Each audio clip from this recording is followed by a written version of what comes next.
Hello everyone, it's Jamal Thomas. Welcome to the Progressive Soapbox. So guys, I think I fixed the video issues. Knock on wood.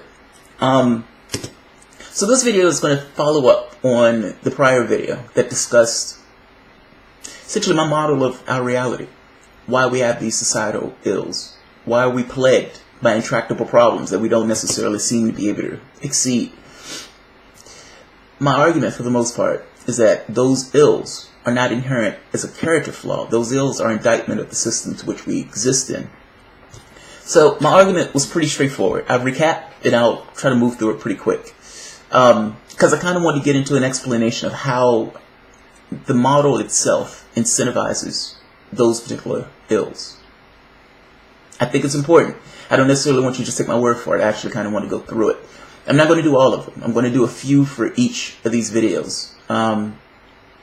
I will save all of them to a playlist though, so they could just kind of go on through the wonkish of the group.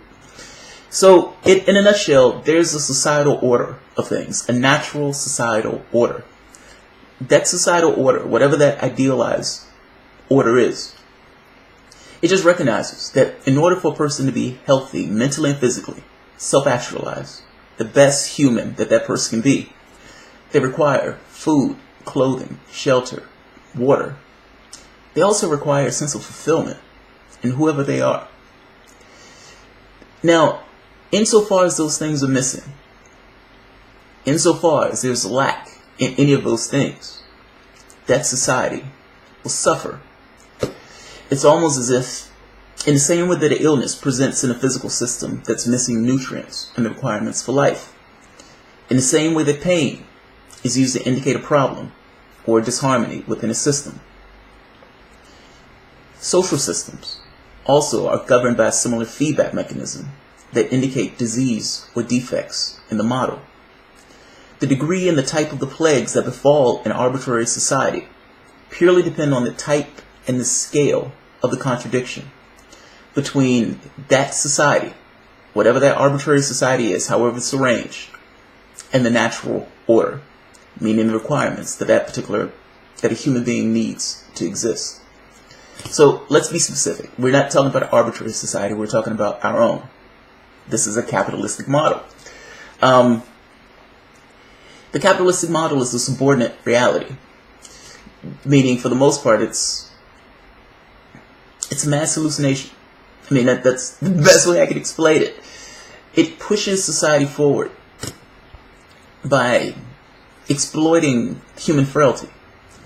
So in the same way that I'm making this argument about a natural order of things, food, clothing, shelter, water, air, essential fulfillment, capitalism itself uses the lack of those things to create a societal pressure to push that society forward. Now, the reason it does this, it does it for a good reason, even though what it's doing is actually gross and the consequences are abysmal. There is a need for those things. Like the very act of needing food, clothing, shelter, that requires resources. Those resources have to be harvested in some way. You need to create an incentive structure in order to get those people to do that. They're just not necessarily going to do it willy-nilly. Unfortunately, in capitalism's case, it's relying on the fact that that people have needs. And it's using the lack of those needs in order to essentially fulfill that objective. The fact that those things are in lack, the fact that those people don't have those things, it means those people are ultimately, either physically or mentally, not necessarily healthy. Because they're not necessarily healthy, our society suffers. That's the case that I'm making. That's the argument I'm making. Any model that we have, doesn't really matter what it is, any model, there are certain concessions that you make in that particular model. A society, a system, has a goal. So in the capitalistic model, it makes this argument that this unreal hallucination, profit, it asserts completely that it's not just real, it is the highest aspiration. If profit is the highest aspiration, then by definition, humanity, nature, real things are subordinate to that particular aspiration. It almost as if it functions as like the profit motive. It functions as like a software program, meaning people function in a particular way based upon the model itself. And the things that they're incentivized to do, of course, are going to have real-world consequences in the larger society. The fact that these people are missing things that they need to be healthy. Based on my model, it indicates that for the most part, our ills, war, crime, poverty, illness, drug abuse, corruption, those things are elements of the model. Those things are not failings. If the person was optimal, meaning if the person had the things that they needed, I'm making this argument that those things would not necessarily happen in society, or at the very least, they would be dramatically lessened. So I made this point yesterday about concessions. Essentially, any society or any system, for the most part, have concessions associated with that particular system. Doesn't matter what it is. It's just any action you do as a consequence. It doesn't mean that the consequence is horrible. It just means that that consequence does, in fact, exist. It's always there, even in a capitalistic system. We need to understand, in order to evaluate, the concessions. So, there are three parts to evaluating a concession. The concession itself, meaning, is the concession a deal breaker? Am I stepping into a bear trap by doing this? And the second point, how does this concession relate to the overall objective? Meaning, if I do this, is this going to some way conflict with my ultimate goal, the thing that I'm trying to accomplish? And the last one is the concession itself, meaning, what caused you to take that concession? Like, what provoked your action to have to endure this particular concession? Now, this one is actually really important because it puts you in a situation. Let me give an example of this one. Like, the example I gave yesterday was, I ran out the house in a pair of assless chaps in the rain. I ran out the house like that because my house was on fire. Now, no, I don't necessarily want to be out the house in assless chaps. No, I do not want to have the conversation with the cops on why I'm wearing assless chaps. But certainly, as grim as that situation is, it's a better alternative than burning to death in a house that's on fire. The grimness of the situation, of the original situation, necessitated the concession. Meaning, yeah, I ran out the house because I didn't want to die. So let's go into the concessions themselves. Meaning, I want to discuss how the model itself, how the capitalistic model and the concessions that we make in that particular model causes the plagues that we ourselves deal with every day. It's terrifying that we've gotten so accustomed to these things that for the most part we just accept them as a natural reality. They are not a natural reality. They're aberrant in regards to their nature. It's just that we're so accustomed to the model that we assign these things as character defects and say, oh, these things will always be this way. That's lazy thinking. That's absolutely lazy thinking. Those things are concessions of the model. So let's go with two. So the first one, environmental degradation or environmental destruction.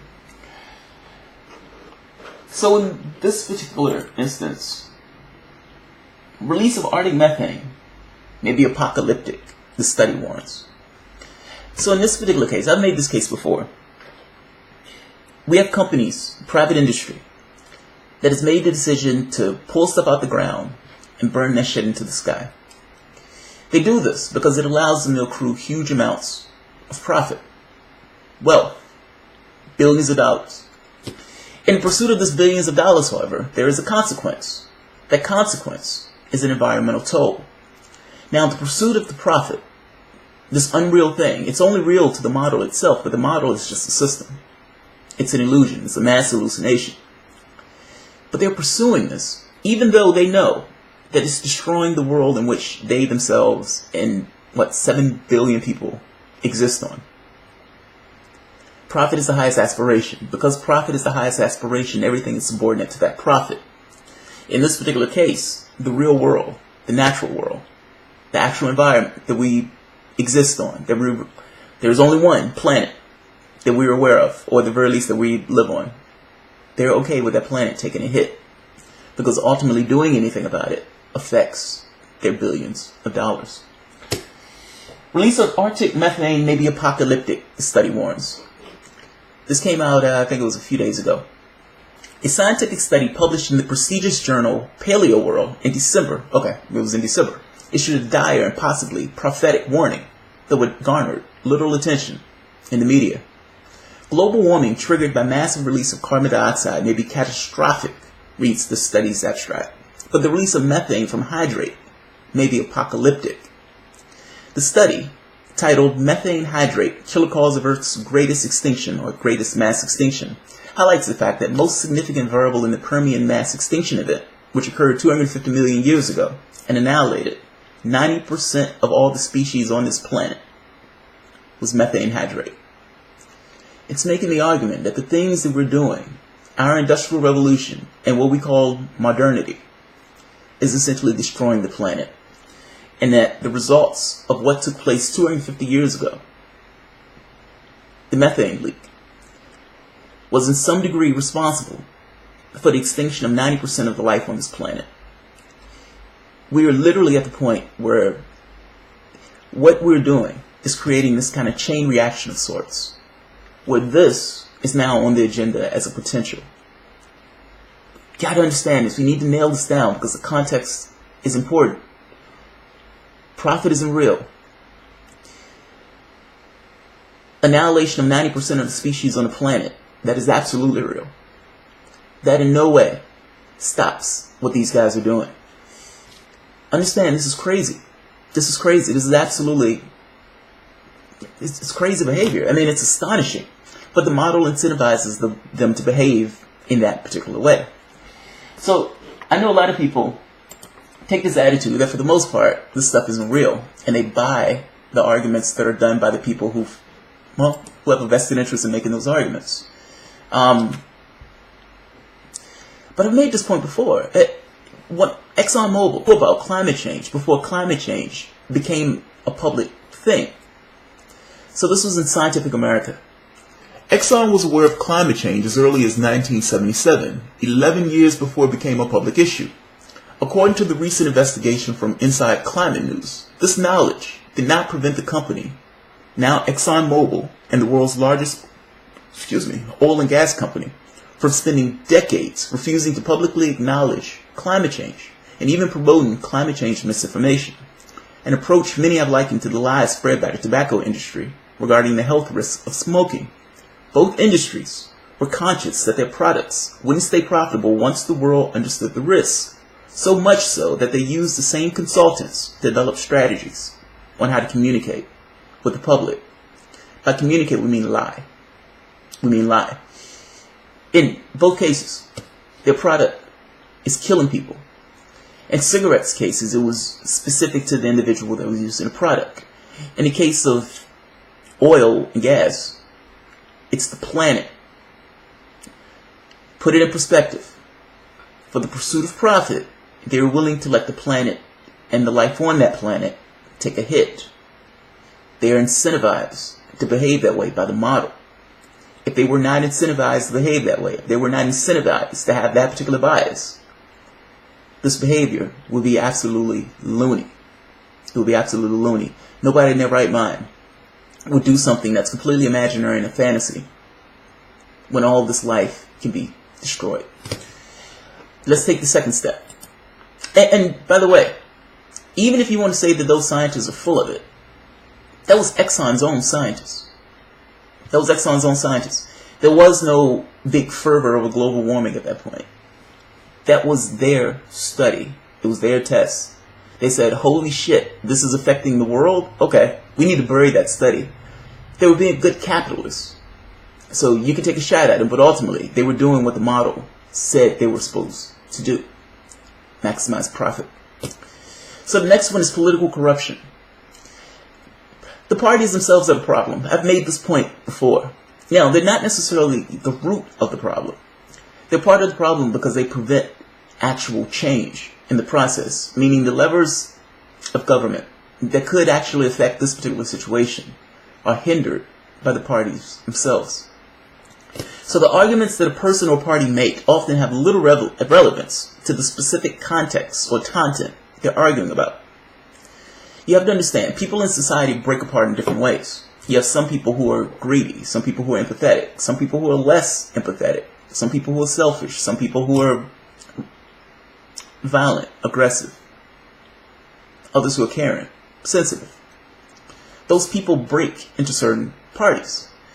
Now, the arguments that the parties make are tailored to the specific party. You must understand, those arguments are done to conceal their actual ends. The coding, the cover that they cover that particular argument with.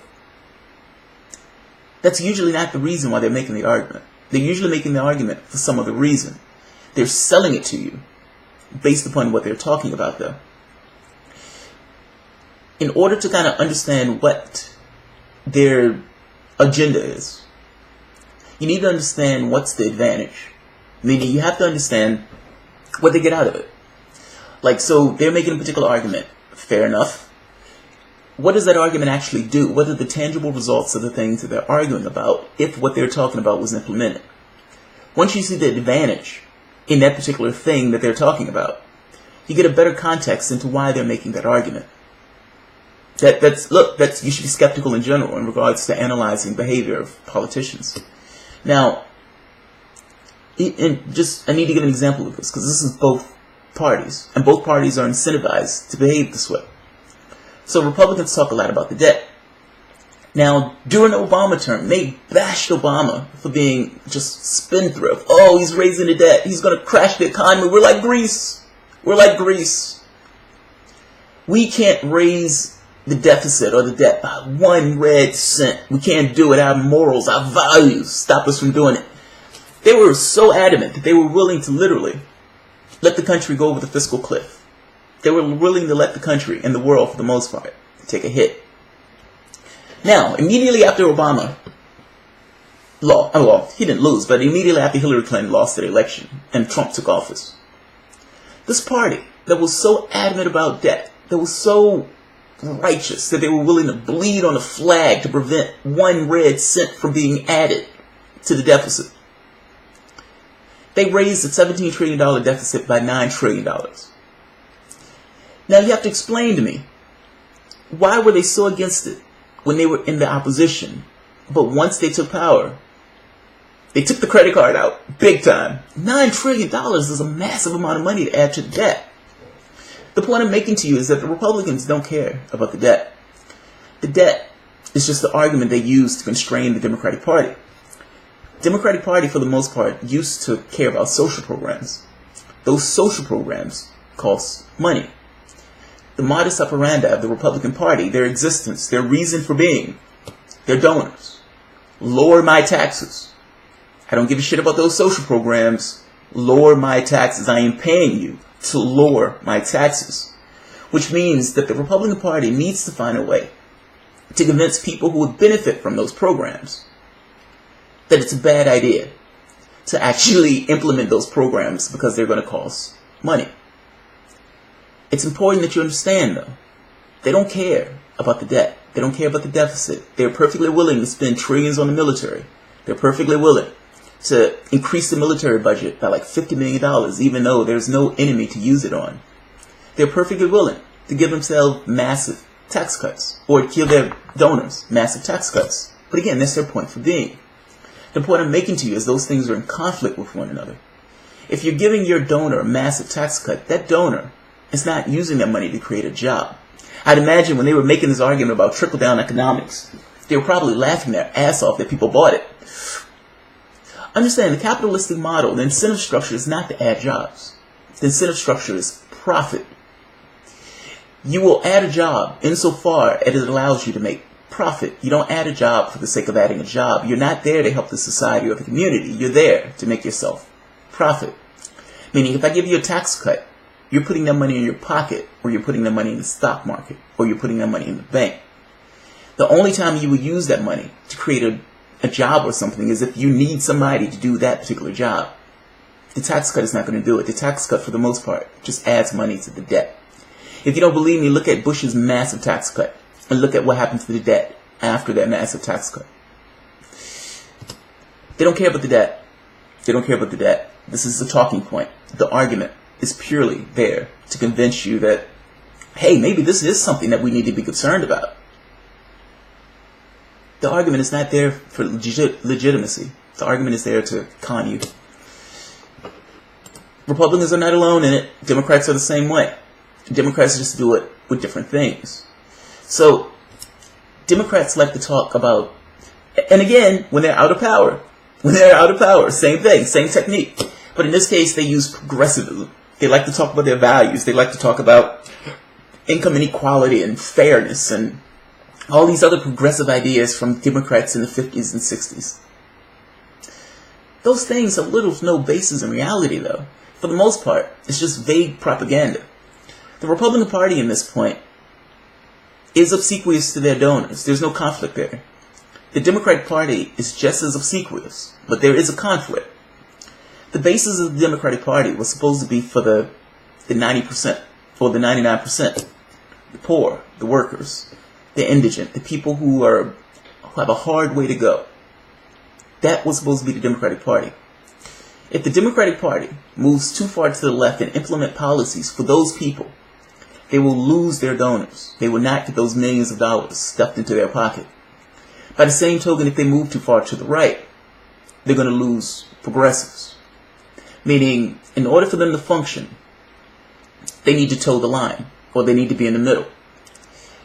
Moderation, centrism, those things are just buzzwords.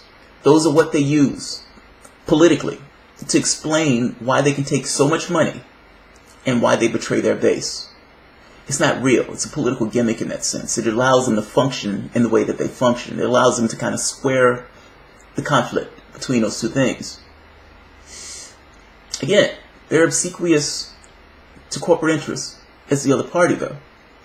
So ultimately, when they're talking this progressive stuff, when they're giving these vague proclamations of how they care about the poor and the middle class and everything else, there's no there. It's just what they're saying to entice their base. And look, let's look at the last president. That's a good example, right? So, yeah, Obama did talk about income inequality. By the same token, he gave 95% of the wealth to the top 1% and increased income inequality. Yes, he talked about jobs. He talked about good paying jobs. 95% of those jobs were part-time or contract. Yes, the progressive president talked about transparency. That did not stop him from instituting policies within the White House to attack the press, to attack journalists. That also didn't stop him from exploiting the Espionage Act to attack people who were just whistleblowers, who was getting across waste, fraud, and abuse. Even though he talked about Bush and not getting into stupid wars, he's murdered thousands of civilians, including getting us into 8 additional countries. The parties themselves are scamming you. Part of their function, for the most part, they're not functioning for your behalf. And look, this is not just me saying it. They function on the principle of their donors. Their donors are their constituents.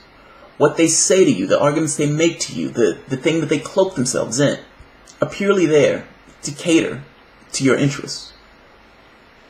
Once they get in power, they are not going to do those things. They're not, or they're going to be extremely moderate in doing those things. The reason why this works, it boils down to 2 things. So the first part has to do with political identity is not necessarily an intellectual pursuit. Meaning people's affiliation with a particular party, it can be, oddly enough, hereditary. To some degree, it can be cultural. In other parts, it can be this kind of emotional affinity. Sometimes it can be the people who you're around, where you grow up, the things that you believe in, the things that you don't necessarily acknowledge, the biases that you're with. Intellect is not always the reason why a person is associated with a party. Oftentimes, that stuff is tribal. So you can have a situation where the people who are within a particular bubble, who's listening to a particular politician in their particular party, from their perspective, that politician seems earnest. It seems like that particular guy who's talking to them is making sense. At the same token, they regard the other party with skepticism right off the bat. That's a problem. They should regard both with skepticism. Both have a fiscal incentive to lie. Now, the second reason this works is because both parties, for the most part, exclude other parties from the process. Meaning Democrats does not want another party in that mix, nor does the Republican Party. Because they don't want another party in the mix, they're allowed to essentially, the topics that they talk about create a dichotomy. So it makes it look like they're extremes, just by virtue of them being two. That is no basis in reality at all. It's like saying Coke and Pepsi are extremes of one another. They're not. There are minor differences in them, but both are sodas. Both are colas. And both are going to add inches to your waistline. The parties themselves explode those differences, however, because they would rather talk about those minor differences than the things that would actually affect the society itself. They're able to bury real issues in the ridiculousness. They do this for a reason. This is not random. They do it because if they bring up those issues are going to adversely affect the people who are paying them. That's the important part that I'm trying to get across. The incentive structure for politics is based on their donors. It's based on the cash that's flowing in their pockets, not you. The political parties do not care about you for the most part. You're a means to an end to them. That means to an end being to get elected. They tell you whatever they have to tell you in order to get into that particular office.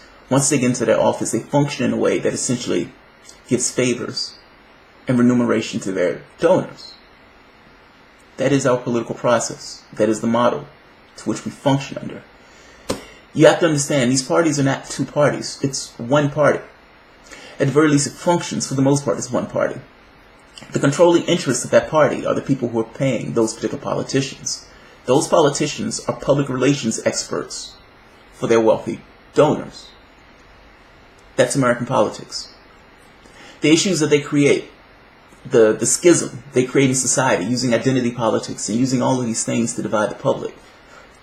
Again, this is not random. They do this because they need to find a way to divide society. If the society was united, how is 1% or the 1% going to give themselves, how is a billionaire going to give himself a tax cut if the society is actually paying attention and the society is united in the things that they're trying to accomplish? The only way you get that particular billionaire, the only way you get this particular society where 95% of the cash go to the top 1% is division in that society. The political process is broken because the political process needs to be broken to function for this way. Status quo. That's our reality. That's the system to which we function. I mean, you have to think about what causes the situation where a billionaire can step over a guy who's sleeping on the street in order to get into the stretch Hummer to get to his third home. That is the model to which we exist under. The model can be changed. It is just the model. It is a system. Those people who are engaged in either crime or drug abuse or depression, those things aren't character flaws. Those things are indictments of the model. If the model was different, if the model respected the things that a human being needs to be fulfilled, those things wouldn't necessarily exist to the degree that they exist. I'm making the point that if you fix the model, you can fix the root causes of the plagues for this particular society. Look, and there's several more. I'm going to do multiple videos on these. I'm going to do like one at a time just so the video doesn't get too ridiculously long. Guys, if you're interested in this, if you like this, feel free to comment. Even if you have questions, feel free to comment. Please like, share the video, and definitely please subscribe if you enjoy the content. Like I said, I'm going to put all of these in like a playlist because it's probably going to be a series of and I'm probably going to make a manuscript out of it. Let me know what you think. Let me know what you think. Alright guys, thank you.